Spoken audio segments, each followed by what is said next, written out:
Efectivamente, así como tú lo estás leyendo, si no crees lo que estás viendo, quédate a ver el video hasta el final para que te desengañes. Algunas cosas insólitas de nuestra naturaleza.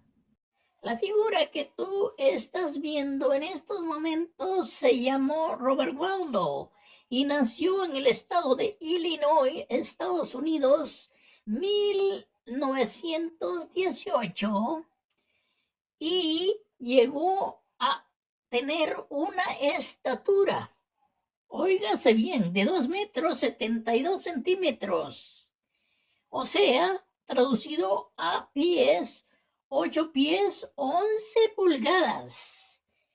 Llegó a pesar 222 kilogramos, igual a 488 libras. Robert, durante su corta vida, trabajó en 2 circos. Uno de ellos se llamó el Circo Ringling. Bueno, Robert no vivió mucho tiempo, pero durante su corta vida sí fue una celebridad. El gigante que hayamos tenido en este globo terráqueo o que se tiene noticia anteriormente de él, existió otro también en los Estados Unidos. Este fue de piel morena, pero tenía 4 centímetros menos de altura que Robert Wadlow. Es sabido que todos los animales y los seres humanos tenemos tantas glándulas en nuestro organismo que el conjunto de ellas se llama sistema endocrino. Entonces, una de esas tantas glándulas que tenemos, hay una que se llama glándula pituitaria o hipófisis y que está situada en nuestro cráneo, un poco abajo del hipotálamo, del cual recibe órdenes esta glándula pituitaria.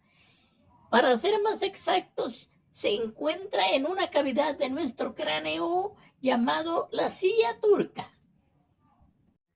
Como todas las hormonas, la pituitaria o hipófisis también segrega hormonas, las cuales tienen grandes funciones en nuestro organismo, como es la homeostasis. Entre esas funciones está el crecimiento, el metabolismo y el desarrollo sexual. Nos vamos a entretener en este tópico del crecimiento. A esta glándula, o sea, la pituitaria, se le conoce como glándula del crecimiento, porque es la que segrega la hormona necesaria para el crecimiento, dándole así a los huesos y a los músculos para que crezcan en sus funciones. Entonces, de más está decir que este era el fenómeno por el cual Robert Wadlow creció mucho. O sea que se debió su fenómeno a la hipófisis, una hipertrofia que sufría él cuando nació. Entonces, vamos a explicar esto. Si hay mucha hormona de la hipófisis, sucede el gigantismo. Si no hay mucha hormona o no hay suficiente, sucede el enanismo. Pues entonces en Robert Wadlow sucedió el gigantismo porque su glándula pituitaria estaba con ese fenómeno que se llama hipertrofia. O sea, segregaba mucha hormona. Como dijimos antes, Robert Wadlow alcanzó una celebridad enorme dado a su estatura. Pero dado a eso mismo, vivió muy poco tiempo. Murió en 1940 a la escasa edad de 22 años. El Palacio de Versalles, ubicado 19 kilómetros al oeste de París, fue iniciado por Luis XIII en 1623 y fue terminado por Luis XIV en 1664. Y a pesar de su magnificencia, no van a creer ustedes, no tenía baños. Entonces, si en el lugar donde habitaba el rey con su corte no existían los baños o los servicios sanitarios, sino unas simples letrinas, ¿cómo pudo haber sido en los alrededores o en el propio París, en la ciudad magnífica? Pues aquí lo vamos a ver lo que sucedía con respecto a este tópico en la ciudad de París. Durante la Edad Media no existían cepillos de dientes, desodorantes, perfumes y mucho menos papel higiénico. Los excrementos humanos eran arrojados directamente por las ventanas de los edificios hacia las arterias de las ciudades. Durante las festividades, las cocinas de Versalles preparaban banquetes para 1.500 personas sin el más mínimo estándar de higiene. En aquellos tiempos, las mujeres de la alta esfera social llevaban abanicos, pero no era por motivo de calor, sino por el tremendo hedor que salía por debajo de los vestidos de aquellas mujeres, ya que no existía una verdadera higiene íntima. Las duchas no existían debido al frío y a la carencia de cañerías. Solamente la nobleza podía contar con sirvientes que los abanicasen, tanto para dispersar los malos olores o para espantar a los insectos. Hoy en día, los visitantes de Versalles admiran los magníficos jardines, pero durante la monarquía también se utilizaba como baños durante las famosas fiestas de la corte, ya que no había servicios sanitarios disponibles. En la Edad Media, la mayoría de los matrimonios se celebraba en junio, al inicio del verano. ¿Cuál era la razón? Bueno, la razón era que el primer baño del año se tomaba en mayo, por lo que en junio el mal olor ya podía ser soportable. Sin embargo, para disimular cualquier mal olor, las novias de aquel tiempo llevaban ramos de flores junto a su cuerpo. De allí la tradición hoy en día de que las novias llevan un ramo de flores. Eso es observable hasta el día de hoy, pero viene por esa tradición de la Edad Media. La alta sociedad tomaba sus baños en una gran tina con agua caliente.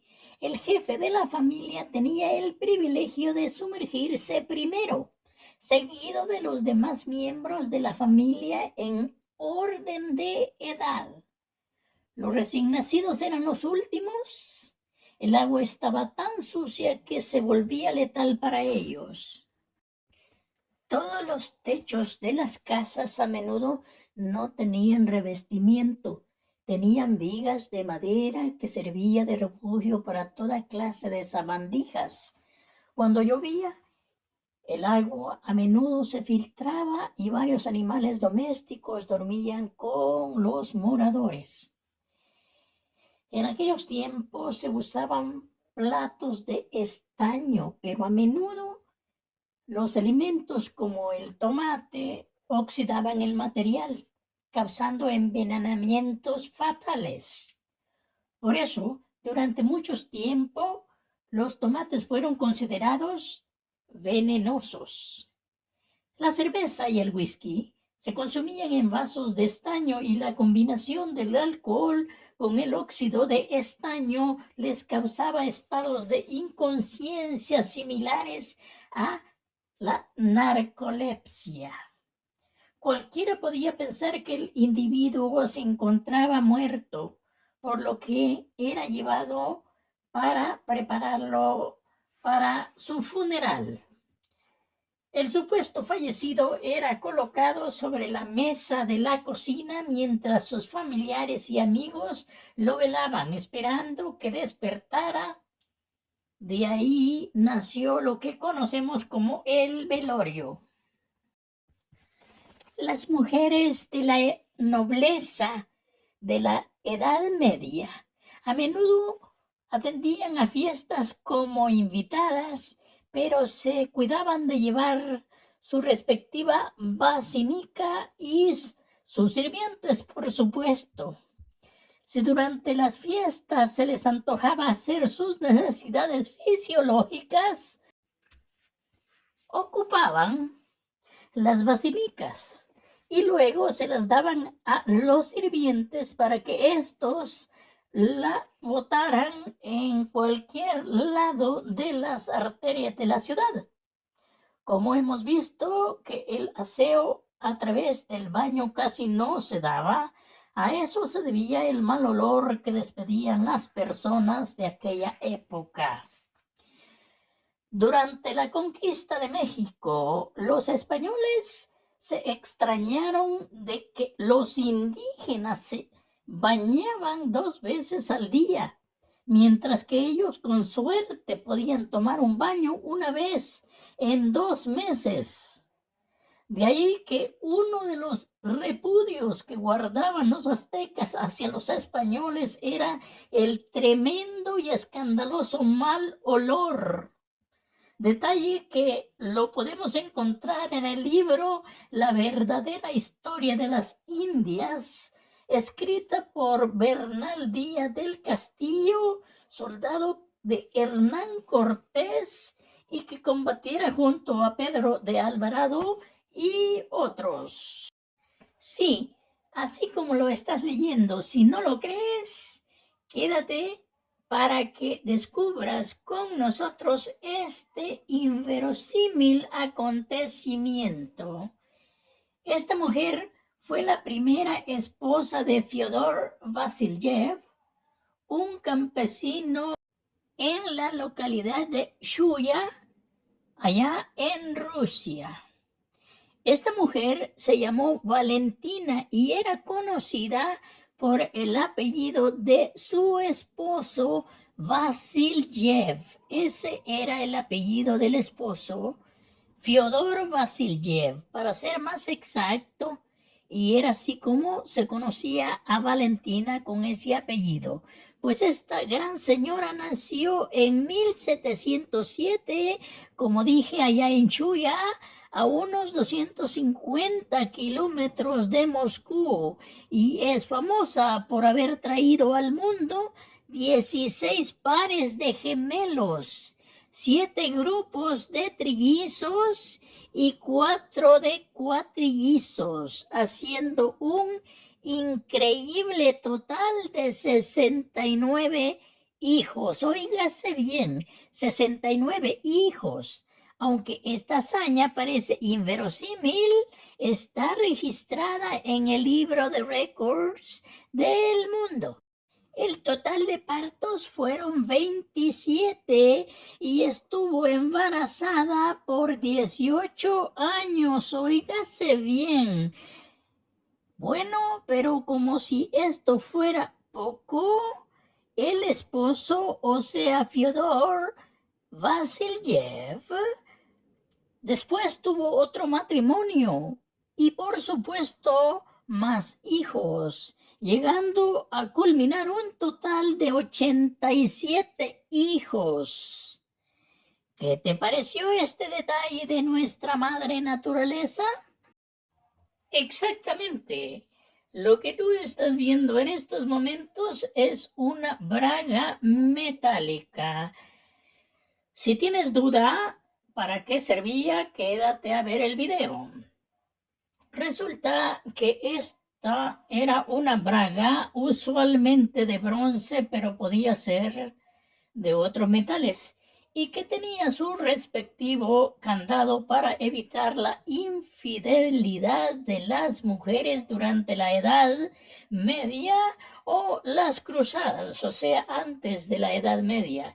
Estas bragas se daban o le daban la seguridad a cualquier esposo que su cónyuge podría mantenerse en castidad, dado que tenía púas y era prácticamente imposible una relación sexual. Este aparato tuvo una gran popularidad durante las cruzadas, ya que muchos nobles partieron a la guerra y dejaban a sus mujeres. Entonces, volvió a surgir durante el Renacimiento. Sin embargo, esto no era completamente eficaz para la castidad, dado que una mujer no podía pasar más de un día con ese aparato, pues el metal causaba laceraciones y también infecciones en la piel, por lo que debía quitársele para un descanso de un día y luego después volvérselo a poner. Pero este aparato no solamente lo usaron las mujeres adultas, también las llevaban las niñas, o sea, no todo, el 100% de las niñas de aquel tiempo, pero sí, por lo menos las hijas de la nobleza sí tuvieron que llevarlo, y era por la misma desconfianza de sus padres en que sus hijas se pervirtieran. Algo extraño en la cultura a través de los tiempos, más que todo en Europa. Así es de que si te está gustando el video, dámele un like. La época medieval se caracterizó por costumbres y creencias demasiado raras y degradantes para el ser humano al mismo tiempo. La horquilla era un aparato de tortura aplicada a los herejes.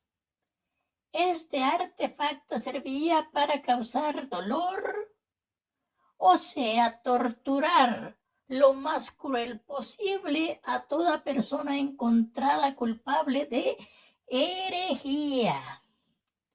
No hace falta aclarar que fue aprobada e impuesta por la Iglesia Católica. El aparato tenía por objeto el tormento físico y psicológico de la víctima, y era de esperarse su arrepentimiento público. El arrepentimiento de la víctima daba lugar a un veredicto de absolución. Costumbres raras que han sucedido durante los tiempos en que la humanidad ha vivido en este globo terráqueo.